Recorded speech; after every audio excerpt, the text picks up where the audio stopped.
Okay, so today we'll start with avian encephalomyelitis.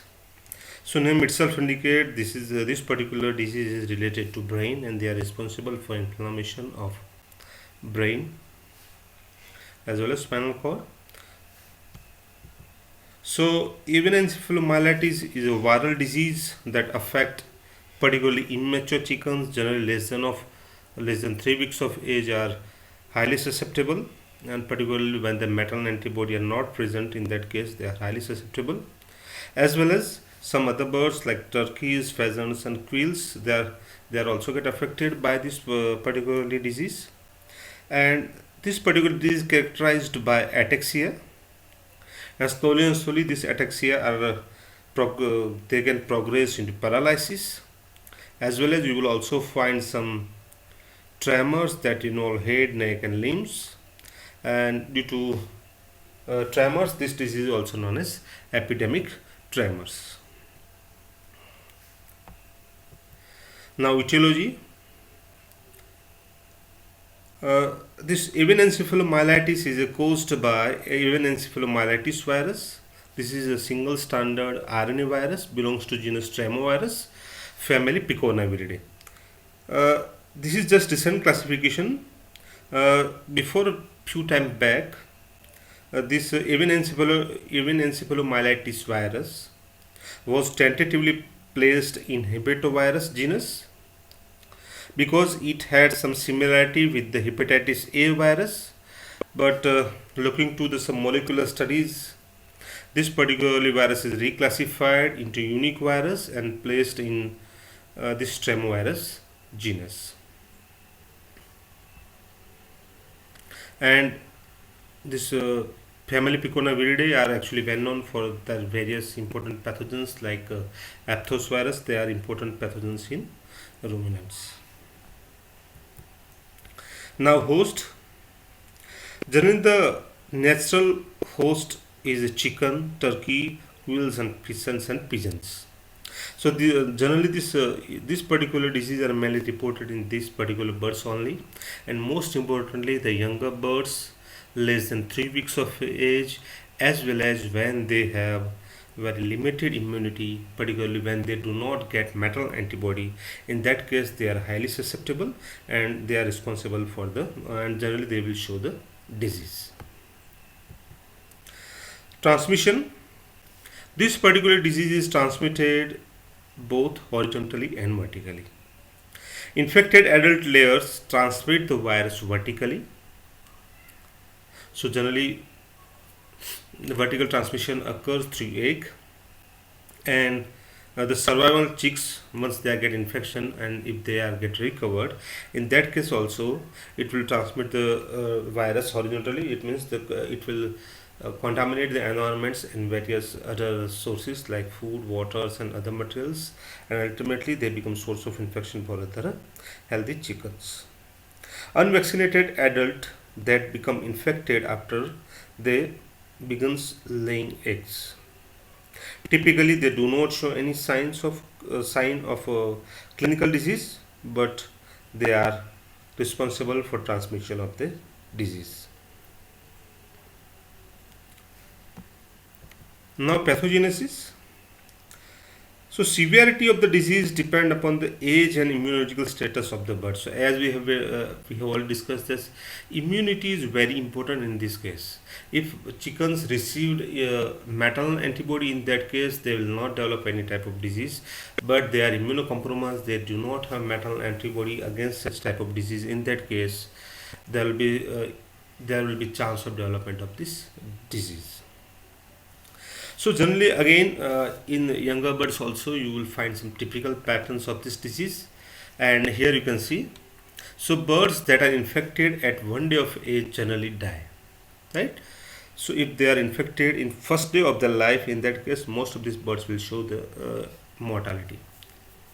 Then birds that are infected at 8th day of their life, it will develop some typical clinical signs like paralysis, right? But such type of animals will get recovered.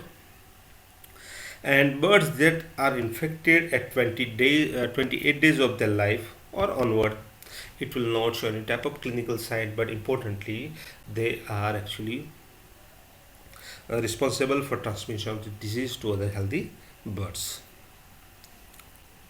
So here what happen, either through vertical route or through horizontal route, through eggs generally. And that time generally what happen, many a time there's chicks which are get hatched, generally they will get the infections either through their through their dam, or generally many a time they will also get infection into in hatcheries, in the incubators, and ultimately they get infections. Or horizontally, particularly this particular virus is present in the feces, and ultimately they will come in contact with the healthy birds, and ultimately there will be production of a disease. So ultimately, either through vertical route or through horizontal route, this virus will enter into the body.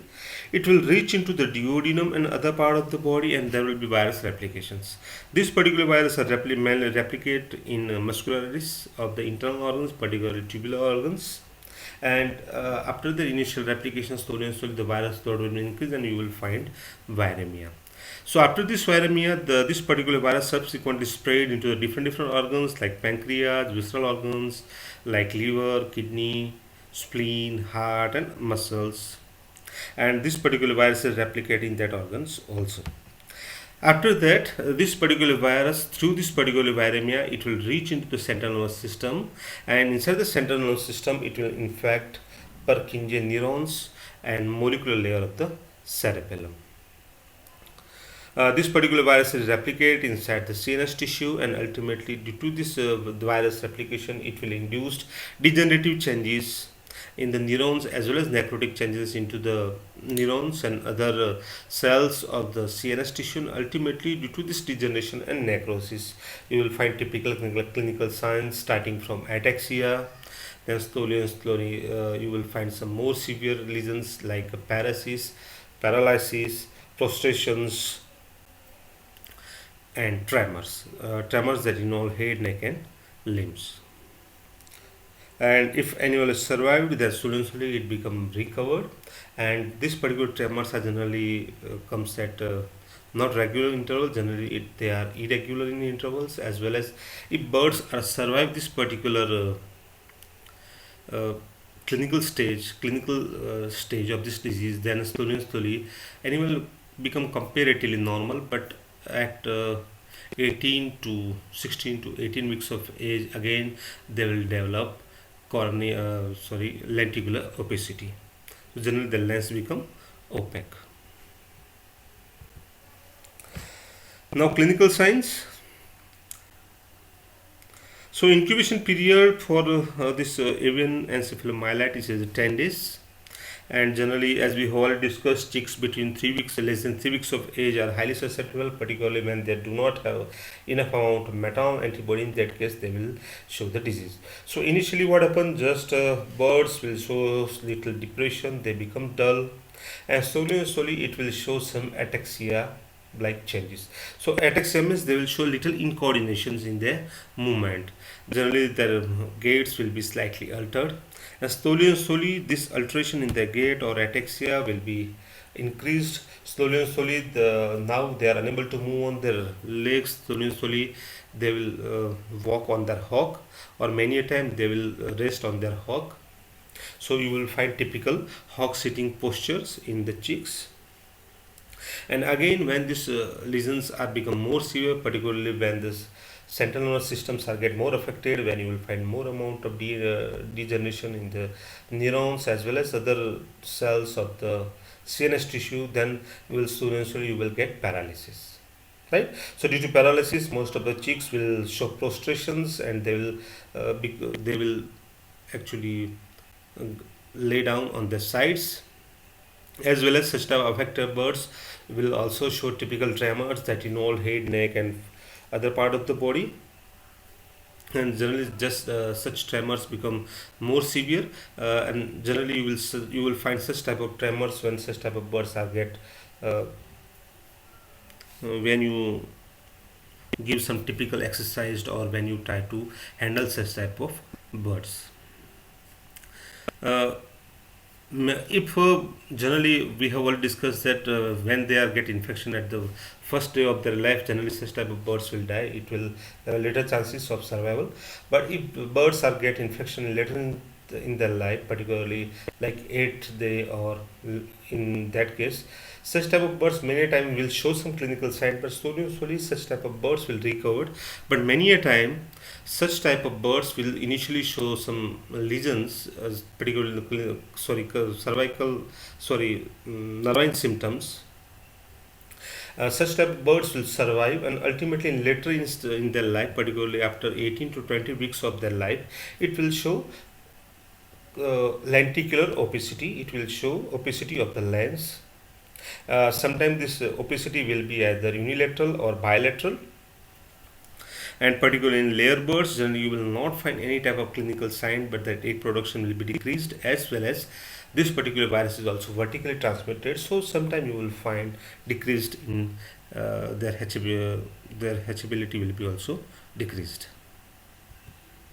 So here you can see this is typical pictures, and majority of the clinical pictures are taken from Cornell University website. So here you can see these birds are showing typical paralysis. They are laying on their sides, right? So this is paralysis. Here also you can see these birds are showing typical paralysis. This is very characteristic features of the avian encephalomyelitis, hawk sitting posture. As we have already discussed, initially birds will show some ataxia, there will be some incoordination in their movement, and slowly when these lesions will develop in particular CNS tissue, slowly you will find such type of hawk sitting postures. Here you can see this is when birds are get survived in initial clinical infection, initial clinical disease. In that case, particularly later in stage at 18 weeks to 20 weeks of age, they will show opacity of a lens. You can see this is cornea, and inside the cornea you will find such type of pale area, opaque area, and this is a corneal opacity. Now gross pathology. So generally you will not find any typical gross lesion in case of encephalomyelitis, and in most of these cases whenever you find any nervine symptoms, in that case generally clinical signs are not much the gross pathology are not much apparent. Generally you will not find much typical lesions in the carcass. Rarely you will find some white nodules or white foci that involve the ventricular muscles, and this is nothing but this particularly when this virus are replicated inside the muscularis of the various internal organs. In that case there will be some infiltration of lymphocyte at the sites, and ultimately due to more amount of lymphocyte infiltration you will find such type of white foci.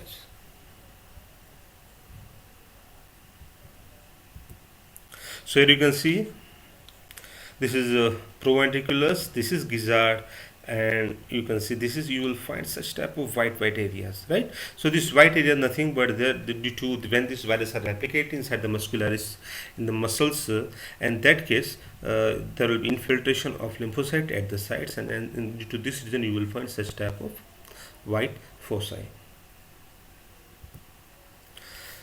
This is another very characteristic feature that we have already discussed. You can see this is a healthy birds. For comparison, you can see this is a comparative eye and cornea, and when this lens is completely normal you will not find any such type of white area, right?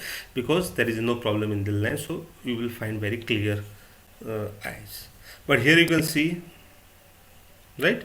So here this is cornea, and inside the cornea you will find such type of white opacity, particularly in the center of the lens, right? So this is lenticular opacity, this is lens opacity, and generally find in slightly birds at the age of 18 to 20 weeks, and initially it will show some clinical sign, but ultimately they get survived, and you will find such type of lesions later in their life.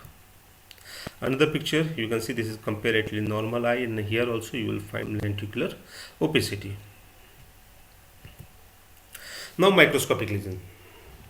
So the first thing what you have to remember is, even though these birds are showing paralysis and paresis, but you will not find any type of abnormality in the peripheral nervous system, right? So generally, microscopically, most of these nerves are normal. Majority of the lesions are seen only in CNS tissue, central nervous system, particularly brain and brainstem,